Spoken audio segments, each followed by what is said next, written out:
Ladies and gentlemen, welcome back to the channel where we cut through the noise, ignore the mainstream media spin, and get straight to the hard truths that actually matter to the American patriot. Today, we're not just talking about another day in the swamp we call Washington, D.C., but rather, we are analyzing a moment of reckoning that historians will likely look back on as the turning point where the rule of law finally decided to show its teeth. We are talking about a masterclass in accountability, a surgical dismantling of arrogance, and the absolute destruction of a political narrative that has been protected by the legacy media for far too long. You know, for years, we have watched the political theater in this country with a growing sense of cynicism and frustration, seeing elected officials act as if they are royalty, completely immune to the consequences that would bury any average citizen in legal fees and jail time. We watch them go on cable news, spew talking points, deflect blame, and hide behind the race card or the gender card whenever legitimate questions about their conduct arise. But every once in a long while, the stars align, and a true legal titan steps up to the plate, not looking for a soundbite, but looking for the truth. That is exactly what happened when Senator John Kennedy, the pride of Louisiana, decided that enough was enough and brought the full weight of the United States Senate down on Representative Ilhan Omar. Let's be honest about who John Kennedy is, because the liberal media tries to paint him as this simple, folksy guy from the South who just tells jokes, but that is a dangerous underestimation that his opponents make at their own peril. This is a man with a mind like a steel trap, an Oxford education, and a background in law that allows him to see 5 moves ahead while his opponents are still trying to figure out the rules of the game. When Kennedy walks into a hearing, he isn't there to posture, he is there to prosecute. And he does it with a southern drawl that disarms you right before he tightens the noose. And in this specific instance, he didn't just walk in prepared. He walked in with 3 weeks of intense, meticulous preparation that turned the Senate floor into a courtroom where there was no escape. On the other side of the aisle, we had Ilhan Omar, a figure who has become almost symbolic of everything wrong with the modern, radical left-wing movement in Congress. For years, she has operated with a level of hubris that is frankly staggering, brushing off serious allegations about her past, her finances, and her personal life as if she were untouchable. She has been shielded by a media apparatus that is terrified of criticizing her for fear of being labeled intolerant, and she has used that shield to deflect valid inquiries into how she conducted her business and her immigration status. But when you step into the arena with John Kennedy, that shield evaporates, and you are left naked before the law and the facts. The events that unfolded were not a shouting match, and they weren't a chaotic exchange of insults, which is what we are used to seeing on the evening news because that is what generates clicks. This was something far more terrifying for a politician with skeletons in her closet. It was a methodical, quiet, and relentless line of questioning that demanded specific answers under oath. Kennedy knew exactly where the bodies were buried, and he knew that Omar had built a house of cards on a foundation of lies and obfuscation. He wasn't asking open-ended questions to let her filibuster. He was asking binary questions, yes or no, strictly factual, designed to force her into a corner where her only options were perjury or silence. The subject matter here is critical to understand because it strikes at the very heart of national security and the integrity of our immigration system. 2 things that the modern Democrat Party seems intent on destroying. The allegations centered on immigration fraud, specifically the deeply disturbing accusations surrounding her marriage history and the potential manipulation of the system to skirt federal laws. To the average American who plays by the rules, who waits in line, who pays their taxes, and who fills out every form honestly, the idea that a sitting member of Congress could have committed fraud to cheat the system is a slap in the face. It is an insult to every legal immigrant who raised their right hand and swore allegiance to this country the right way. Kennedy understood this anger, and he channeled it not into rage, but into precision. He laid out the evidence that his team had gathered over those 3 weeks, creating a timeline that was impossible to refute without incriminating oneself. He had the documents, he had the dates, and most importantly, he had the legal precedent to back up every single query he posed. This wasn't a witch hunt. It was a fact-finding mission that turned up inconvenient truths that the establishment had tried to bury for years. The atmosphere in that room shifted from routine boredom to electric tension as soon as everyone realized that Kennedy wasn't playing by the usual gentleman's rules of the Senate. Now, let's talk about the response. because this is where the rubber meets the road and where the guilt becomes palpable to anyone with a shred of common sense. When an innocent person is accused of something, especially something as serious as fraud, their natural reaction is to fight back with facts, to clear their name, and to shout their innocence from the rooftops. They want to show the receipts. They want to prove the accuser wrong because the truth is the ultimate defense. But that is not what happened here. Instead, we witnessed a spectacle that should frankly be disqualifying for any public official holding high office in this republic. Ilhan Omar, the vocal, outspoken critic of America, suddenly lost her voice when confronted with the reality of her own actions. She invoked the Fifth Amendment. Not once, not twice. She invoked her right against self-incrimination 37 separate times. Let that sink in for a moment. 37 times, a sitting member of the United States Congress looked a senator in the eye and essentially said, "I cannot answer that question because the truth would put me in legal jeopardy." While the Fifth Amendment is a constitutional right that we respect for criminal defendants, for a public servant whose salary is paid by the taxpayers, it is a devastating admission of moral failure. In the court of law, the Fifth Amendment protects you from jail, but in the court of public opinion and political ethics, it is a giant neon sign pointing directly to corruption. You do not plead the Fifth regarding your marriage or your taxes if you have nothing to hide. You do not refuse to answer basic questions about your identity and your history if everything is above board. Kennedy knew this, and frankly, I believe his strategy was designed to elicit exactly this response. He knew he might not get a confession that day, but getting her to plead the Fifth 37 times was politically more lethal than any admission of guilt could ever be. It destroyed her credibility permanently. The visual of that hearing is something that will be played in political science classes for decades as an example of how to dismantle a dishonest opponent. You could see the confidence drain from her face as the count went up. 5 times, 10 times, 20 times. By the time they passed 30, the silence in the room was deafening. It was the sound of a political career imploding in real time. Kennedy didn't gloat. He didn't scream.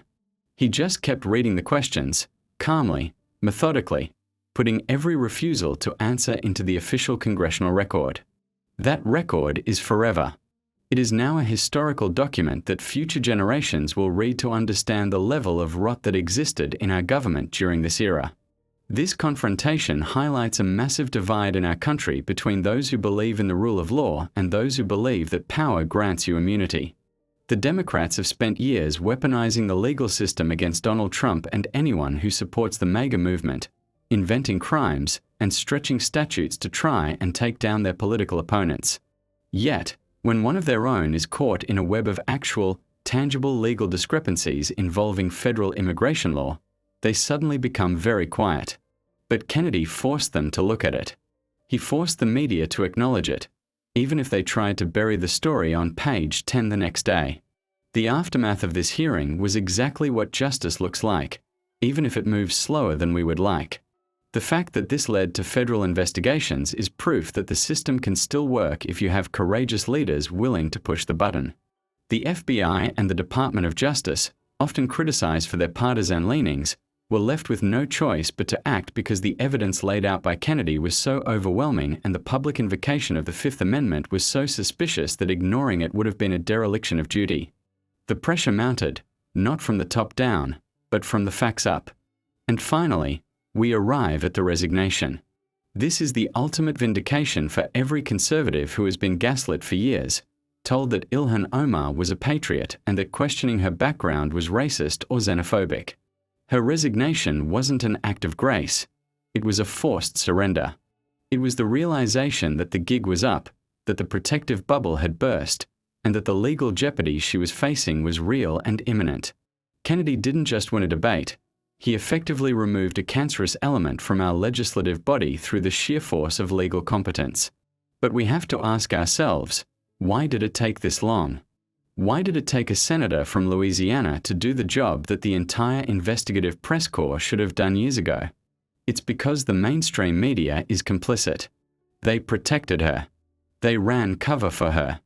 They attacked anyone who dared to ask the questions that Kennedy finally got answers to. This expose proves that there are two systems of justice in this country, one for the elites and their protected diversity hires, and one for the rest of us.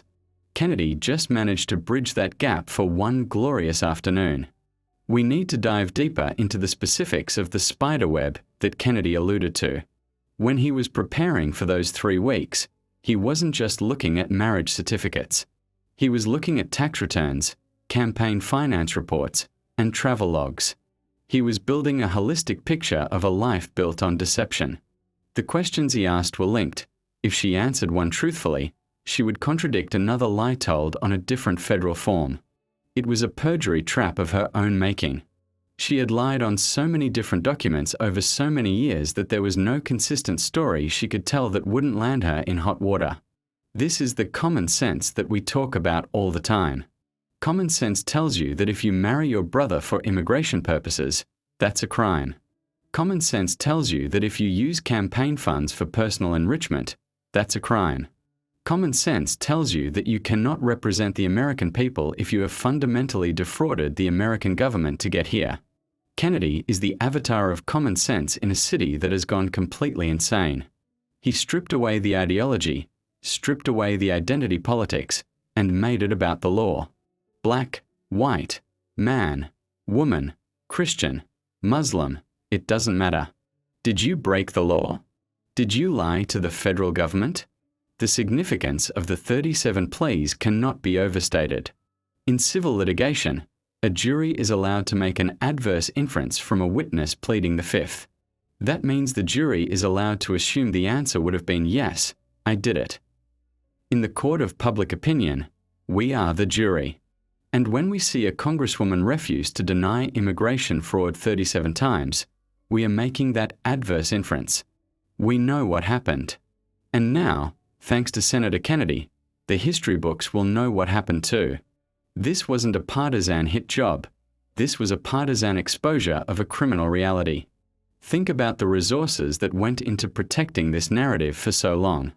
Think about the donors, the NGOs, the party leadership that propped her up and called her the future of the Democratic Party. They are all complicit in this fraud. Kennedy didn't just expose Omar, he exposed the entire machine that created her. He showed that the emperor has no clothes, and in this case, the emperor was the radical left's darling. It's a humiliating defeat for the squad and a massive victory for American sovereignty. As we move forward in this hour-long deep dive, we are going to break down the specific legal statutes that were in play. We are going to look at the exact questions Kennedy asked and why they were phrased the way they were. We are going to analyze the body language, the panic in her eyes, and the scrambling of her legal team. This is a case study in how to drain the swamp, one question at a time. We often feel helpless watching the news, feeling like the bad guys always win. But this story? This story is proof that sometimes, just sometimes, the good guys have a better lawyer. And let's not forget the precedent this sets. It sends a shiver down the spine of every other corrupt politician in DC. It tells them that they are not safe. It tells them that there are people like John Kennedy watching, waiting, and preparing. It tells them that the Fifth Amendment might keep them out of jail for a day, but it won't save their careers. The standard has been raised. If you want to serve in the people's house, you better be able to answer the people's questions. It is a simple concept, but one that has been forgotten until now. In the next segment, I want to take you inside the room. I want to reconstruct the tension and the specific legal traps that Kennedy set. We need to understand the mechanics of this victory so we can demand more of it. We don't just want one John Kennedy, we need 100 of them. We need a Senate full of prosecutors who aren't afraid of the New York Times editorial board. We need warriors who value the Constitution more than their cocktail party invitations. This was a battle won, but the war for the soul of this country is far from over. Welcome back to the deep dive. We are peeling back the layers of what I firmly believe is the most significant political expose of the last decade. In the first segment, we established the scene, the gladiator arena of the Senate, the calm lethality of Senator John Kennedy, and the absolute collapse of Ilhan Omar's defense. But now, we need to get granular. We need to get into the weeds, because as the old saying goes, The devil is in the details. And folks, in this case, the details are absolutely demonic. To understand why Ilhan Omar had to plead the Fifth Amendment 37 times, you have to understand the nature of the trap Senator Kennedy set. It wasn't about catching her in a simple lie. It was about exposing a decade-long pattern of behavior that touched almost every aspect of her life. Kennedy didn't just wake up that morning and decide to ask about her marriage. He had a roadmap. His team had constructed a spider web of documentation that linked her immigration forms, her tax returns, her student loan applications, and her campaign finance disclosures. Here is the thing about federal paperwork. It is all connected. You cannot lie on one form without creating a contradiction on another. If you claim you are married to person A on your taxes to get a deduction, but you claim you are single on your student loan application to get more aid, you have committed fraud on at least one of those documents. If you claim you are living at address X to vote in a district, but your car is registered at address Y to save on insurance, that is a paper trail. Kennedy knew this. He knew that liars always forget what they wrote down 5 years ago, but the federal government never forgets. So, when Kennedy started asking questions, he wasn't starting with the headline-grabbing stuff. He started with the boring stuff. Representative Omar, did you file a joint tax return in 2014? It seems innocent enough. But for Omar, that question was a landmine. If she said yes, she was admitting to being married to a specific individual at a specific time. If she said no, she would be contradicting the IRS records Kennedy held in his hand. But the real trap was what came next. If she admitted to the marriage on the tax return, she would be contradicting her sworn testimony in her divorce proceedings years later. She was damned if she did, and damned if she didn't. This is where the brother allegation comes into play, and we have to talk about it because the media refuses to touch it with a 10-foot pole. The allegation, supported by substantial investigative reporting and now tacitly confirmed by her refusal to answer, is that Ilhan Omar married her biological brother to facilitate his immigration status in the United States. It sounds like something out of a twisted soap opera, but the implications are deadly serious. This is not just about social taboos. This is about high crimes immigration fraud. If this is true, it means a sitting congresswoman committed a felony to defraud the Department of Homeland Security. Kennedy didn't ask, "Did you marry your brother?" right out of the gate. That's what an amateur would do. Instead, he asked about specific addresses. He asked about specific schools. He asked about the timeline of her entry into the country. He was circling the prey. He was establishing that she was in the same house, at the same time, with the man in question. He was establishing that she knew him intimately. And every time he got close to the core of the relationship, she had to retreat behind the Fifth Amendment. Imagine the psychological pressure in that room. You are sitting there, knowing that the man across from you knows everything. You know that he has the marriage certificate. You know that he has the DNA evidence or the family records from Somalia or the UK. You can see it in his eyes. He is playing with you. Every time she said, "On the advice of counsel, I invoke my right under the Fifth Amendment," she was chipping away at her own legitimacy. She wasn't acting like a leader. She was acting like a criminal defendant trying to cut a deal. And let's talk about that legal counsel for a moment. Who is paying for those lawyers? Who is funding this massive legal defense operation to keep a congresswoman out of jail?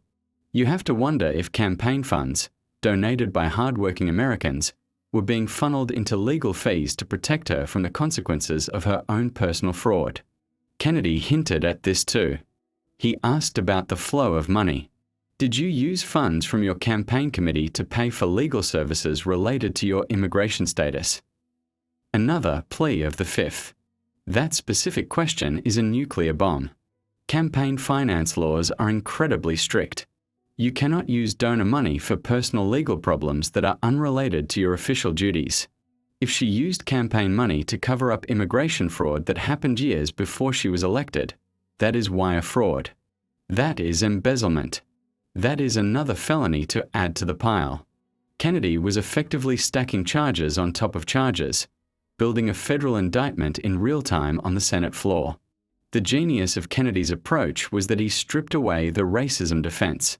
Usually, when anyone criticizes Omar, the squad screams Islamophobia or racism. But you cannot call a tax return racist. You cannot call a marriage certificate Islamophobic. These are documents. They are cold, hard facts. Kennedy didn't attack her religion. He didn't attack her heritage. He attacked her paperwork. And by doing so, he rendered her usual defense mechanisms completely useless. She couldn't cry victim because the only victim in the room was the truth. Let's zoom out and look at what this says about the Democrat Party's vetting process. How did someone with this much baggage get to the highest levels of government? Did the DNC not know? Of course they knew. It is impossible that they didn't run a background check. They knew, and they didn't care. In fact, they likely saw her background as an asset. They wanted a radical. They wanted someone who hated the traditional American system because their goal is to dismantle that system. They were willing to overlook incest and fraud because she checked the right identity politics boxes. This is the cynicism of the modern left. They don't care about character. They care about utility. Ilhan Omar was a useful tool to push their anti-Israel, anti-American, open borders agenda. As long as she was voting the right way, they would protect her. But Kennedy forced their hand. By putting this on the public record, by getting those 37 Fifth Amendment pleas, he made her a liability. He made her radioactive. Suddenly, defending her wasn't just about defending a colleague. It was about defending potential felonies. And you saw the rats start to scurry off the ship. The silence from her squad members during and after this hearing was deafening. Where was AOC? Where was Rashida Tlaib? Usually, they are all over Twitter defending each other. But on this day, their timelines were conspicuously empty regarding Ilhan Omar. They knew. They saw the writing on the wall. They knew that Kennedy had the goods, and they didn't want to get dragged down with her. It shows you that there is no honor among thieves. When the heat gets turned up, the solidarity evaporates. Now, consider the message this sends to the millions of legal immigrants in this country.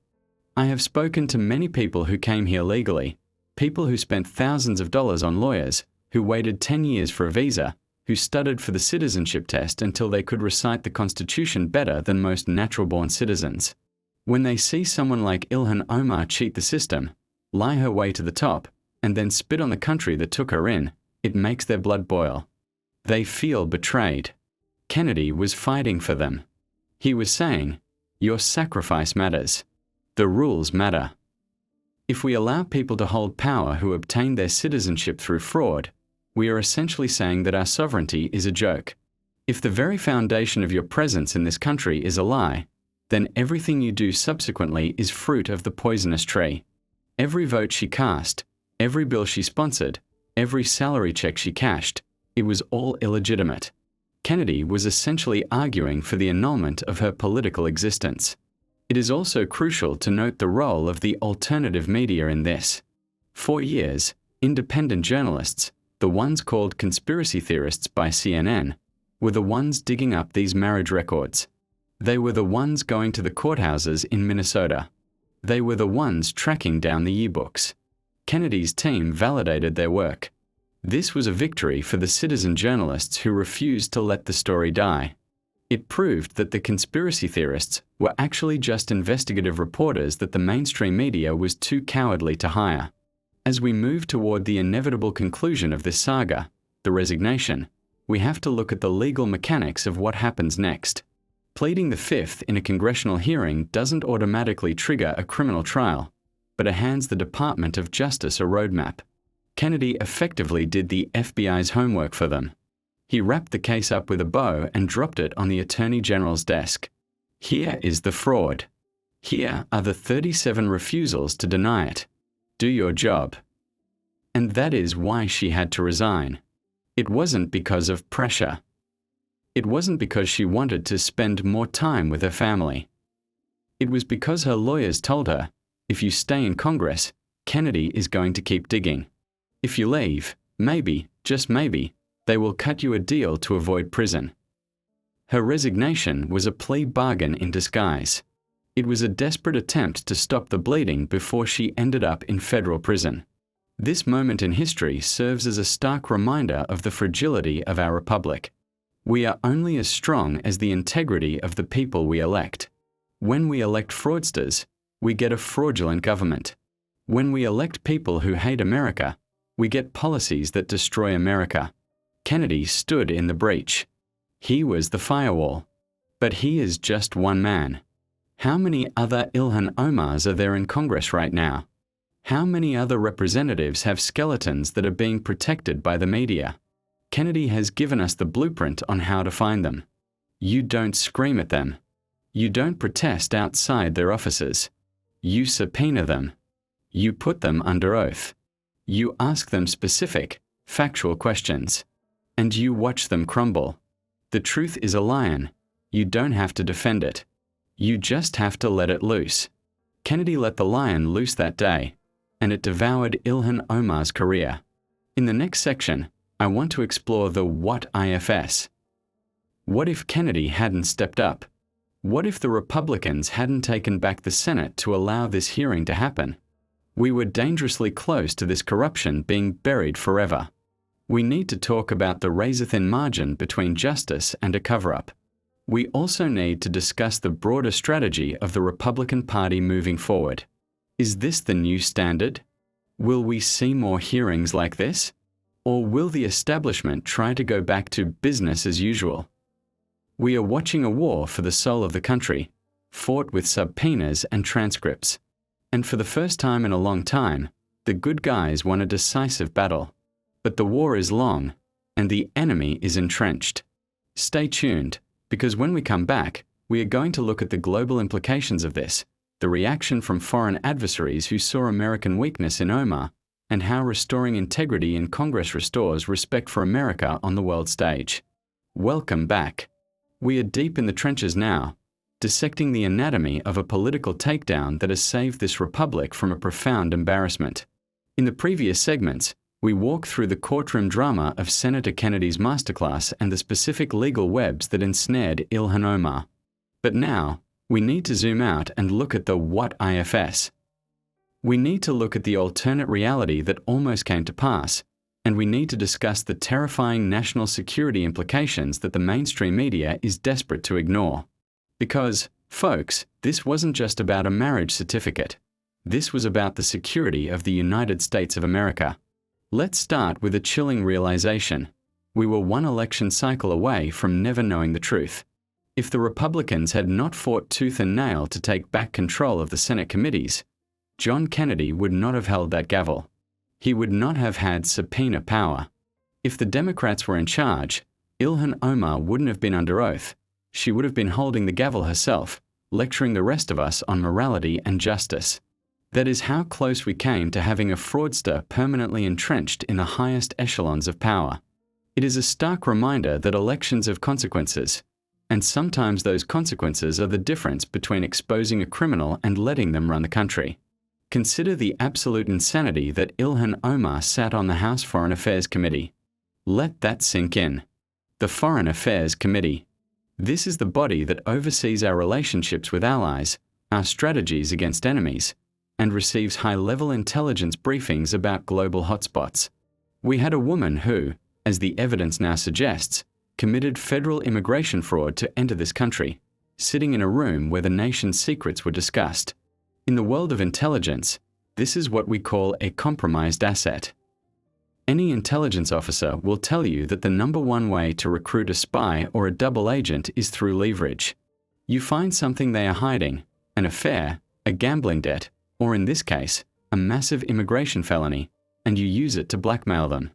Do what we say, vote how we want, pass us this information, or we release the documents that send you to prison.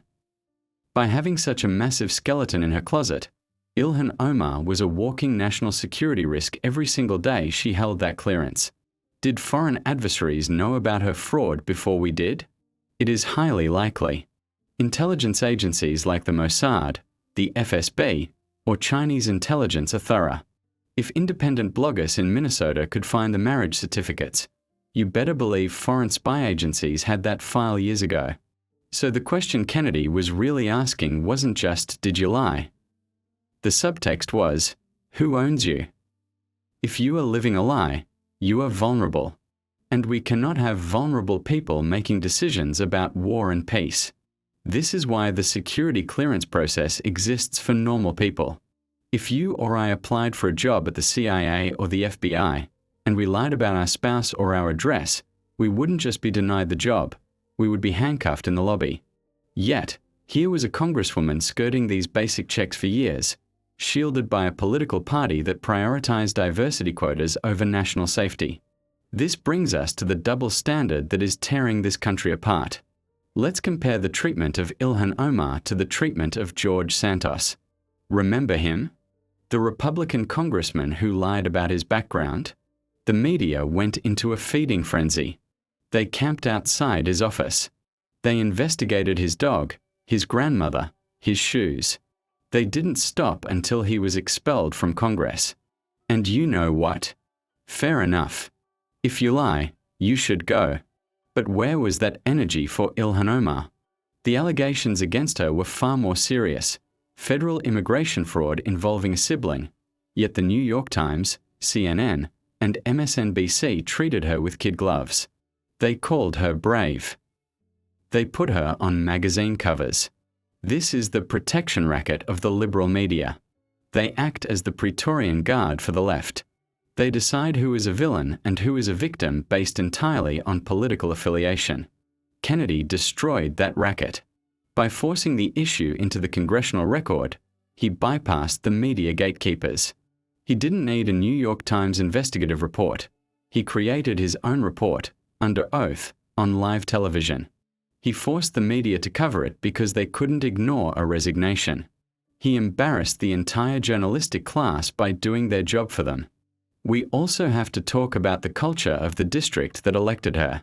Minnesota's 5th district. What is happening there? How did a community become so insular, so disconnected from American values, that they would repeatedly send a woman with such a dubious past to Washington?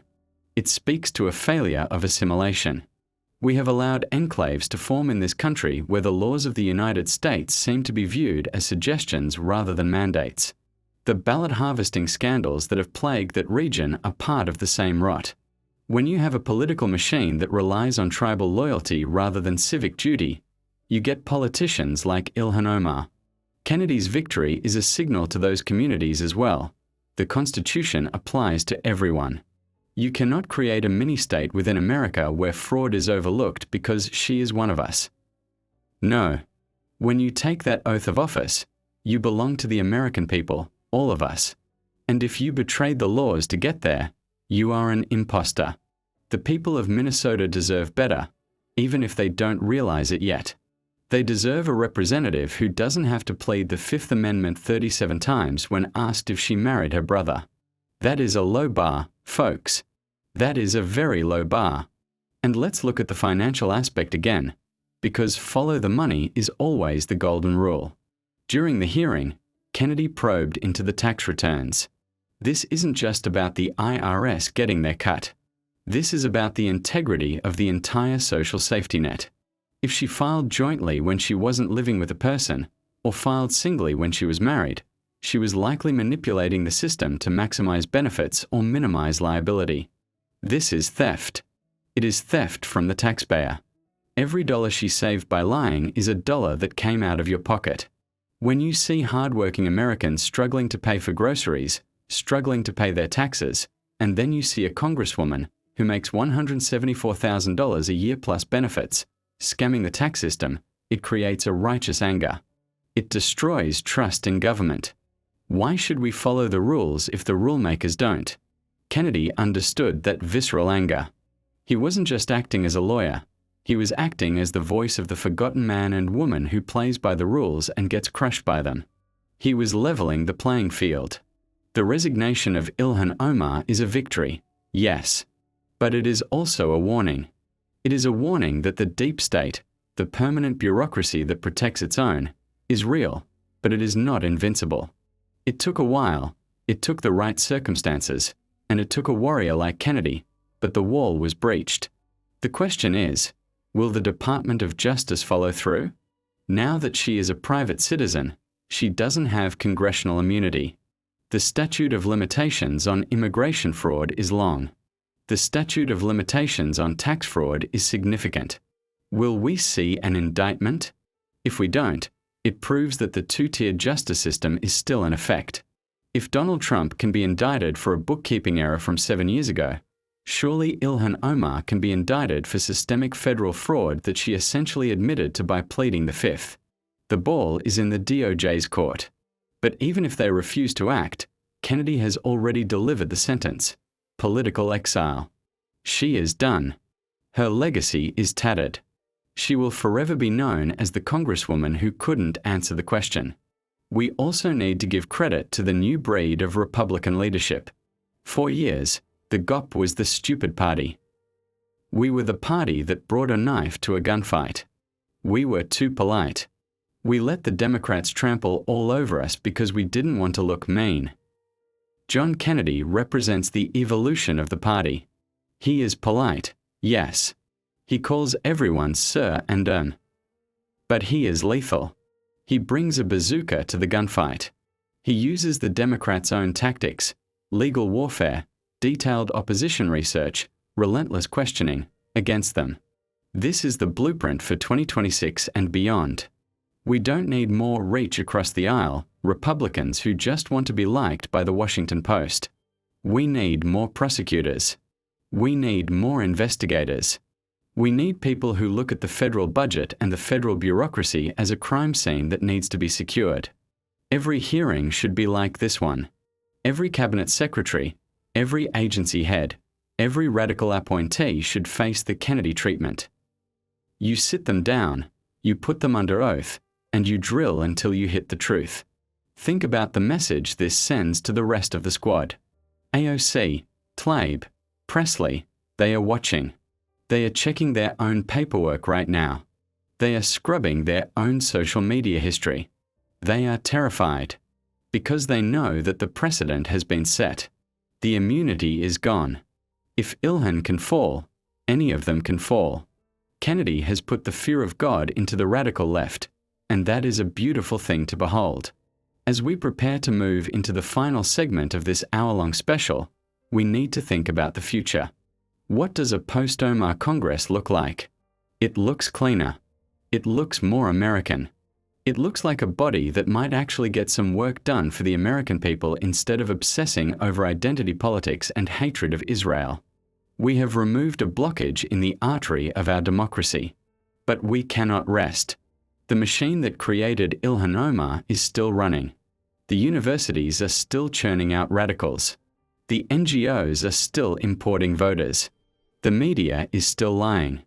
We won a battle, a major battle, but the war for the survival of this nation continues. In the final segment, I'm going to give you the marching orders. I'm going to tell you what you can do to ensure that we find the next John Kennedy, and how we can support the investigations that are still ongoing. Because this isn't a spectator sport. We are all in this together. We are going to talk about the specific committees you need to watch, the donation strategies to support legal funds for whistleblowers, and how to pressure your own local representatives to grow a backbone. Kennedy showed us the way. Now we have to walk the path. Don't go anywhere. The conclusion of this saga is the beginning of our reclamation of the American government. We will be right back. Ladies and gentlemen, we have arrived at the final chapter of this saga. Over the last hour, we have dissected the anatomy of a lie, the brilliance of a legal ambush, and the collapse of a political house of cards. We have witnessed something that many of us thought we would never see in our lifetimes: a member of the protected elite, a darling of the radical left, being held accountable to the same laws that govern you and me. The resignation of Ilhan Omar is not just a headline. It is a turning point. It is the moment when the pendulum began to swing back toward sanity, toward order, and toward an America where the rule of law is king, not the rule of the mob. As we look at the smoking crater where her political career used to be, we have to talk about the vacuum of power and what fills it. For years, Omar and her squad have sucked all the oxygen out of the room. They made everything about race, about gender, about grievance. They distracted the country from real issues like inflation, the border crisis, and the crumbling of our infrastructure. Now that she is gone, there is a silence. And in that silence, we have an opportunity. We have the chance to replace the noise of identity politics with the sound of actual governance. But let's be realistic. The machine that built her is angry. They are wounded. And a wounded animal is dangerous. The DNC, the Soros-backed NGOs, and the legacy media are already scrambling to find the next Ilhan Omar. They are looking for the next radical who can push their anti-American agenda with a smile. They will try to rewrite history. They will try to paint her as a martyr who was bullied out of office by xenophobes. They will try to gaslight you into believing that pleading the Fifth Amendment 37 times is actually an act of bravery. We cannot let them win that narrative war. This is where you come in. This is where the new media comes in. We have to keep the receipts. We have to remind the world exactly why this happened. It wasn't bullying. It was fraud. It wasn't racism. It was the law. We must be the archivists of truth. Every time they try to rehabilitate her image, or the image of someone like her, we must be there with the transcript of Senator Kennedy's questioning. We must say, no. We remember. We know what you did. We also need to talk about the Kennedy standard for the Republican Party. For too long, we have settled for politicians who are merely not Democrats. We voted for anyone with an R next to their name, even if they were weak, ineffective, or secretly aligned with the establishment. That ends today. John Kennedy has raised the bar. If you want our vote, you need to show us that you have the guts to do what he did. You need to show us that you are willing to walk into the fire, take the heat from the media, and deliver results. We need to primary the weaklings. We need to look at our own party and ask, who stood up for us? When the lies were being told, who was on television fighting back? Who was in the committee rooms issuing subpoenas? If your representative was silent during this fight, if they were too afraid of being called names to support the investigation, then they need to go. We need a purge of the cowards just as much as we need a defeat of the radicals. The days of the country club Republican are over. This is the era of the America First prosecutor. And let's not forget the Department of Justice. The resignation is not the end of the legal road. If I rob a bank and then return the money, I still robbed the bank. If I commit immigration fraud and then resign from Congress, I still committed immigration fraud. We must demand equal justice. We must keep the pressure on the Attorney General. We cannot allow a sweetheart deal where she gets to walk away scot-free just because she left office. That would be a final insult to every law-abiding citizen. We need to see an indictment. We need to see a trial. We need to see a verdict. Justice must be blind, and it must be thorough. This entire event also shines a spotlight on our broken immigration system. If a high-profile individual can scam the system for years, imagine what is happening at the southern border right now. Imagine the millions of people crossing over without any vetting, without any background checks. How many of them are lying about who they are? How many of them are terrorists, criminals, or foreign agents? The Ilhan Omar case is a microcosm of a macro disaster. It proves that our vetting system is a joke. We need a complete overhaul. We need to shut the door until we can figure out who is already in the house. Senator Kennedy didn't just expose a person. He exposed a vulnerability in our national defense. We are being infiltrated, not just by armies, but by paper, by fraudulent forms, by fake identities, by exploited loopholes. The enemy within is real, and they are using our own bureaucracy against us. This victory should be the catalyst for the most aggressive deportation and vetting program in American history. If you lied to get here, you go back. Period. No exceptions. No matter how high up you have climbed. As we wrap up this hour, I want you to feel a sense of optimism. I know it's hard sometimes. I know it feels like we are losing the country. But look at what just happened. The truth won. Against all odds, against all the money, against the entire media apparatus, the truth won. It proves that the American system, battered and bruised as it is, still has a pulse. It proves that facts still matter. It proves that when we fight, we can win. The resignation of Ilhan Omar is a trophy on the mantle of the patriot movement. But trophies gather dust if you don't go out and win the next championship. The next battle is already here. It's in the school boards, it's in the state legislatures, it's in the ballot boxes. Take the energy you feel right now, that vindication, that satisfaction, and channel it into action. Become a precinct captain. Support legal funds for whistleblowers. Subscribe to independent channels that tell the truth. Boycott the corporations that funded her campaigns. And most importantly, pray for this country. Pray for leaders like John Kennedy who have the wisdom to see the trap and the courage to spring it. We are the majority. We are the people who build, who grow, who fight, and who love this nation. They tried to demoralize us. They tried to tell us that we were the problem. But today, the mask has slipped. We saw the face of corruption, and we saw it retreat in shame. Let this be a warning to every other corrupt politician in Washington, D.C., Democrat or Republican. We are watching. We are reading the transcripts. We are checking the records. And we are coming for you. The era of impunity is over. The era of accountability has begun. Thank you for spending this hour with me. Thank you for caring enough about this country to seek out the truth. Share this video with everyone you know. Send it to your liberal friends who have no idea this happened because their news didn't cover it. Red pill them with the facts. This is the Chatbot News Network, signing off. God bless you, and God bless the United States of America. We will see you in the next battle.